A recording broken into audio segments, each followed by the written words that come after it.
한국은 낭만 영화에 등장하는 시적인 자연 풍경이나 거대하고 대규모의 건축물, 독특한 문화와 음식으로 유명한 매력적인 관광지 중 하나이다. 아니 한국인들 이건 해도 너무 하잖아요. 한국으로 가족여행은 영국 엄마. 한국 여학생 뒷모습 보고 경악한 이유. 여기 어린 딸과 함께 한국에 방문했다는 영국 여성이 있습니다.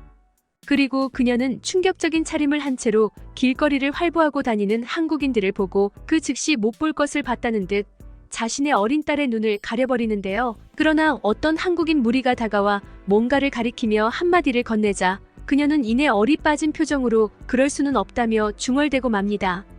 그렇다면 이 외국인이 한국에서 대체 무슨 경험을 했던 것인지 자세한 내용 살펴보도록 하겠습니다. 안녕하세요. 저는 영국 출신의 싱글맘 미아라고 합니다.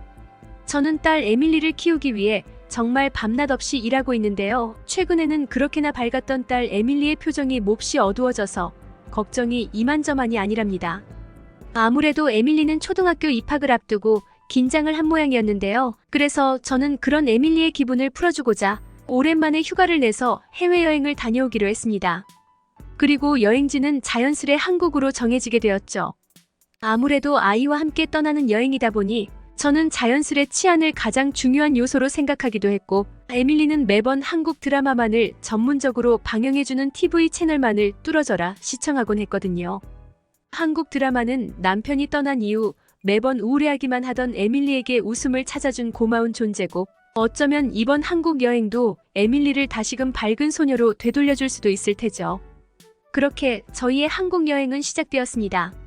한국은 제가 생각했던 것보다 훨씬 에너지가 넘치는 곳이었는데 이곳에는 생기없고 냉정한 영국의 분위기와는 사뭇 다른 알 수 없는 생동감이 느껴지더라고요. 물론 약간의 걱정도 들었어요. 이 22아이와 함께 즐기기엔 한국은 약간 혼잡한 느낌이 들기도 했거든요. 사실 유럽에서는 이렇게 사람들로 북적이거나 혼잡한 곳에는 하나같이 소매치기 집단과 사기꾼들이 들끓곤 하고 저희같이 만만해 보이는 조합은 그러한 범죄의 집중 타겟이 되는데요. 저번에 에밀리와 런던에 놀러 갔을 때만 해도 그렇습니다.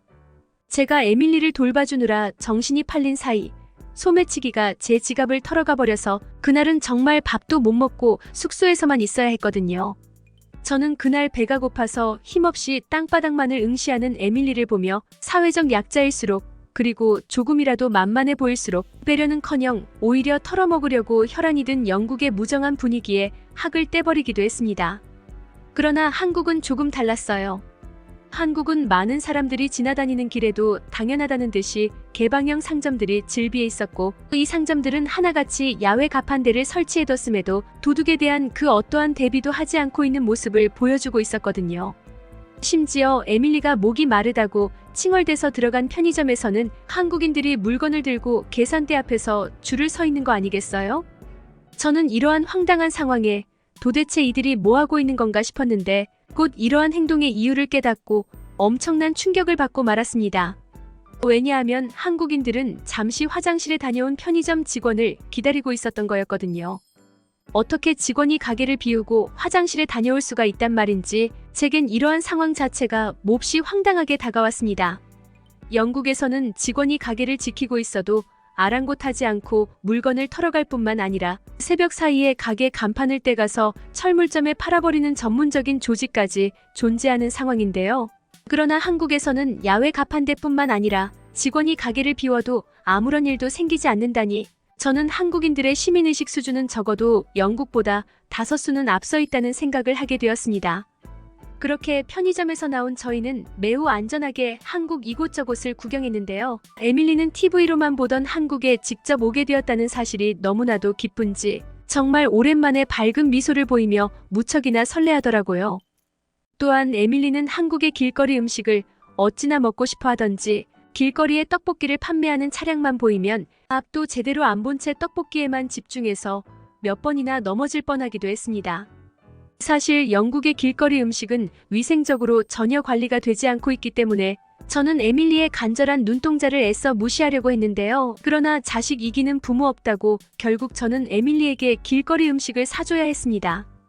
에밀리는 떡볶이와 순대, 그리고 김밥이라는 한식을 골랐는데요. 저는 그동안 소식가인 줄 알았던 에밀리가 이렇게나 많은 음식을 먹는 모습은 처음 봤고 에밀리가 영국에서 음식을 통 먹지 않았던 이유는 그저 영국 음식이 맛이 없기 때문이라는 사실을 그제야 깨닫게 되었습니다. 확실히 한식은 매우 우수한 음식이었고 중독성도 굉장히 강했으나 그렇게 저는 알 수 없는 씁쓸한 기분을 느끼며 식사를 해야 했죠. 그런데 제가 음식값을 지불하려고 현금을 내밀자 주인 할머니는 돈통을 가리키며 여기에 돈을 넣고 가라는 듯한 손짓을 하는 거 아니겠어요? 아니, 제가 돈을 넣는 척만 하고 오히려 돈통에서 지폐다발을 훔쳐서 도망가 버리면 어쩌려고 이런 식으로 돈을 받는단 말인가요? 저는 매우 당황해서 그저 벙쪄 있을 뿐이었는데 제 옆에 한국인 손님들은 능숙하게 음식값을 돈통에 넣고 거스름 돈도 알아서 챙겨가더라고요. 그리고 제가 당혹스럽다는 듯 그 장면을 쳐다보고 있자 한국인들은 유창한 영어를 구사하며 한국에서는 원래 다 이렇다는 말을 건넸는데요. 이들은 주인 할머니께서 더러운 지폐를 만진 손으로 음식을 만질 수는 없으니까 부득이하게 손님이 직접 거스름 돈을 챙겨가고 있다고 말하더군요. 저는 한국의 이런 정직한 문화에 정말 깜짝 놀랄 수밖에 없었고 괜히 찔려서 할머니께 제가 낸 돈과 가져가는 거스름 돈을 계속해서 보여주며 결백을 주장했죠. 할머니는 알아서 잘 가져가겠지라는 표정으로 저를 거들떠도 안 보셨지만 말이에요. 저는 한국의 길거리 음식점에서조차 위생을 지키는 모범적인 모습에 감탄을 했고 언제 어디서나 정직을 지키는 한국인들의 높은 시민의식 수준에 존경심을 가지게 되었습니다. 그리고 저는 한국을 조금 더 둘러보고 싶다고 주장하는 에밀리를 간신히 달래며 일단 짐부터 놓고 오기 위해 숙소로 향하기로 했는데요. 그런데 발걸음을 떼기가 무섭게 저는 곧바로 뜻하지 않은 위기를 겪게 됩니다. 아이와 함께 한국의 지하철을 타기란 정말 쉽지 않았거든요. 에밀리는 옆에서 조금만 더 구경하고 가자며 보챘는데 그 와중에 처음 와본 나라의 지하철 이용법을 터득하는 건 굉장히 힘들었어요. 그런데 그때 어떤 한국인 중년 남성이 이러한 제 곤란한 처지를 유심히 지켜보더니 이내 영어를 사용하며 도움이 필요하냐고 물어오더라고요. 그리고 이 한국인 아저씨는 저희가 지하철표를 발권을 하는 것을 도와줬을 뿐만 아니라 저희가 목적지까지 어떻게 이동하는지를 상세히 알려주는 지하철 앱까지 설치해줬는데요. 그런데 이 지하철 앱은 저희가 어떤 경로로 이동해야 하는지 뿐만 아니라 열차가 출발하는 시간까지 전부 알려주고 있는 거 아니겠어요? 저는 이러한 황당한 정보에 이렇게나 남부럽지 않은 최첨단 기술을 가지고 있는 한국이지만 그래도 보여주기식 문화가 존재하는구나 싶어 헛웃음이 나왔습니다. 열차가 정시에 도착한다는 건 도저히 말이 안 되는 소리이기 때문에 이런 쓸데없는 정보를 넣는 건 아무래도 불필요해 보였거든요. 하지만 그렇게 한국인 아저씨께 감사를 표한 뒤 지하철을 타려고 승강장 내부로 진입했을 때 저는 정말 깜짝 놀라고 말았습니다. 왜냐하면 열차가 단 1분의 시간도 늦지 않고 정시에 도착했거든요. 심지어 저희가 다른 열차에 탑승하기 위해 환승을 했을 때도 열차는 어김없이 정시를 지키는 믿기지 않는 모습을 보여주더라고요. 사실 영국의 대중교통은 정시를 지키는 법이 없고 목적지까지의 경로를 알려주는 앱도 전혀 없어서 매번 종이 책자를 이용해서 자신이 가야 할 경로를 직접 계산해야 하는데요. 그런데 어떻게 한국은 이러한 수많은 노선의 열차들을 전부 단 1초도 늦지 않고 정시에 운행할 수 있단 말이며 휴대폰 하나로 모든 경로와 예상 소요 시간까지 전부 계산할 수가 있단 말인지 저는 한국의 최첨단 인프라를 보고 한국에 비한다면 영국은 그저 후진국일 뿐이라는 생각마저 하게 되었습니다. 그렇게 저는 한국의 인프라 덕분에 매우 신속하게 숙소에 도착할 수 있었고 빨리 나가자는 에밀리의 보챔에 못 이겨 곧바로 나오게 되었습니다. 그런데 그렇게 저희의 여행을 이어나가던 와중 에밀리가 뭔가 신기한 거라도 발견한 듯 환호성을 지르기 시작하는 거 아니겠어요? 그리고 그녀가 가리킨 곳에는 웬 대형 버스 하나가 자리를 지키고 있더라고요. 알고 보니 한국은 도시 곳곳을 편하게 둘러볼 수 있도록 시티 투어 버스를 운영하고 있었고 에밀리는 자신도 2층 버스를 한번 타보고 싶다며 졸라대기 시작했어요. 하지만 문제가 있었습니다. 담당 직원은 이미 주간 시내 투어는 마무리된 상태고 곧 있을 야간 투어만 남았다는 청천벽력 같은 소리를 건넸거든요. 사실 아무리 치안이 좋고 선진국인 한국이지만 그래도 저는 어두운 밤에 아이와 함께 돌아다니는 건 상당히 위험할 거라 생각했기에 잔뜩 흥분한 에밀리를 달랠 뿐이었어요. 그러나 에밀리는 길바닥에 드러눕기까지 하며 꼭 버스를 타야겠다며 울부짖기 시작했는데요. 이러한 난처한 상황에 저는 문득 어쩌면 한국이라면 다르지 않을까라는 생각을 하게 되었고 TA 그렇게 야간 투어버스를 신청해버리는 미친 짓을 감행하고 말았습니다. 그리고 얼마 뒤 우연치 않게 타게 된 버스는 정말 놀라웠죠. 투어버스는 이게 대체 버스인지 비행기 비즈니스석인지 모를 정도로 완벽한 시설을 자랑했거든요. 비오 버스에는 고속도에 무료 와이파이가 제공되고 있었고 심지어 전기 콘센트까지 구비되어 있어서 버스에서 무료로 전기 충전을 하는 독특한 경험을 할 수 있었습니다. 또한 버스 입구에는 셀카봉까지 무료로 대여해주고 있었는데 이러한 여행객을 위한 소소한 배려 덕분에 혼자 버스에 탑승한 여행객들은 한박웃음을 지으며 셀카봉을 휴대폰과 연결하더라고요. 그런데 더 놀라웠던 건 따로 있었습니다. 바로 이곳은 분명 버스임에도 간이 책상이 따로 설치되어 있던 것인데요. 덕분에 버스에 먼저 탑승해서 투어 시작을 기다리는 승객들은 책상에서 문서 작업을 하거나 다음 목적지 정보를 찾아보는 등 저마다의 방법으로 지루함을 달래고 있었습니다.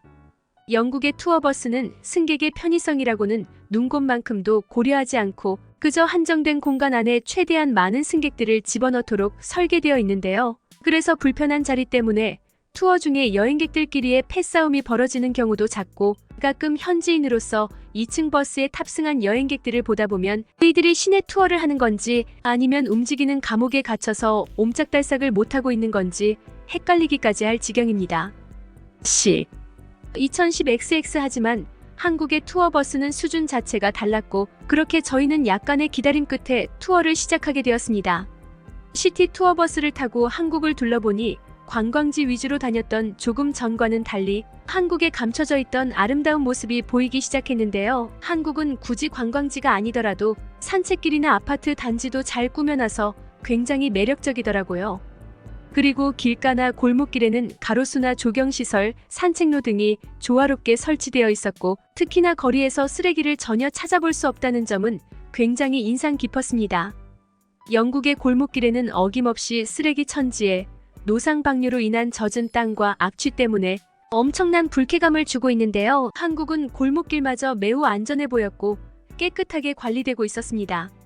물론 한국의 야경은 정말 말할 것도 없었죠. 투어버스는 그 특성상 후미진 곳이나 으슥한 곳도 지나갈 수밖에 없는데 한국은 그러한 곳들마저 환하게 불이 켜져 있었거든요. 이건 영국과는 수준 자체가 다른 모습이었기에 저는 약간의 당혹감마저 느끼고 말았습니다. 영국에서는 관광지가 아닌 곳이라면 제대로 된 가로등조차 설치되어 있지 않은 게 현실이거든요. 유럽 최고의 도시라고 꼽히는 런던에서조차 외곽으로만 나가봐도 만들어진 지 수십 년은 된 가로등이 흉물스럽게 자리를 지키고 있고 그마저도 전력 수급이 원활하지 않아서 불이 계속해서 깜빡이고 있습니다. 심지어 다른 도시들에서는 예산 부족을 이유로 밤이 돼도 가로등조차 켜지 않고 있기에 영국에 거리는 해가 짐과 동시에 완전히 어둠으로 뒤덮여버립니다. 그러나 한국은 훌륭한 가로등 인프라를 통해 으슥해 보이는 골목에 마저 환한 가로등이 불빛을 비추고 있었고 편의점이나 각종 식당들에서 켜놓은 불빛도 환하게 밤거리를 밝히고 있더라고요. 그리고 이러한 밝은 한국의 밤거리 덕분에 저는 꽤나 충격적인 장면도 목격할 수 있었습니다. 바로 한국의 밤에는 여자나 아이들도 당연하다는 듯이 거리를 활보하고 있었거든요. 심지어 초등학생처럼 보이는 아이는 귀에 무선 이어폰을 낀 채로 전혀 경계조차 안 하며 밤 골목을 걸어 들어가고 있었는데요. 또한 자신의 바지 뒷주머니에 휴대폰을 넣고 다니는 여성들도 있었는데 이들은 하나같이 밤 골목을 두려워하는 기색이 전혀 없이 그저 자신의 안방 드나들듯이 평온하게 골목을 통과하고 있었습니다. 이건 영국에서는 절대로 상상조차 할 수 없는 일이기에 저는 이러한 상황이 도저히 보고도 믿기지가 않았습니다. 마치 어둠 속의 바퀴벌레처럼 영국의 밤이 깊어지면 거리에 노숙인 텐트 속의 노숙인들과 약물을 거래하려는 이들이 모습을 드러내기 시작하거든요. 영국의 가로등 하나 없는 밤 골목은 경찰들조차 포기한 무법지대로 변해버리므로 성인 남자가 떼거지로 몰려다녀도 안전을 보장할 수 없는 게 현실인 것입니다. 그런데 한국은 얼마나 안전하기에 어린아이들조차 아무렇지 않게 밤 골목을 거닐 수가 있는 걸까요? 저는 언제 어디서든 안전이 확보된 한국에 부러움을 느끼는 한편 영국의 미래인 에밀리에게 한국처럼 안전한 밤을 물려주지 못했다는 점에 대해 알 수 없는 죄책감이 들기도 했습니다. 그렇게 시간이 지나 환상적이었던 야간 투어가 종료되었고 저희는 숙소로 향하기로 했는데요. 그런데 숙소로 향하는 골목에 진입함과 동시에 저는 또다시 충격적인 장면을 목격하고 말았습니다. 왜냐하면 한국은 수도 없이 많은 가로등뿐만 아니라 애초에 여성 안심기각길이라는 제도를 운용 중에 있어서 골목길 곳곳에는 곧바로 경찰을 호출할 수 있는 버튼이 설치되어 있었거든요. 또한 여기저기에 설치되어 있는 CCTV는 안 그래도 안전한 한국의 밤길을 더욱 안전하게 만들고 있었습니다. 저는 곧 가방이나 허리춤 등 자신의 시야가 닿지 않는 곳에 고가의 무선 이어폰을 달고 다니거나 지갑을 바지 뒷주머니에 넣고도 아무런 불안함 없이 거리를 활보하는 한국 학생들을 보고 그저 생각을 멈추게 되었는데요. 한국의 치안은 정말 최고의 수준을 넘어 말이 안 되는 수준이라는 것을 그제야 깨달았거든요.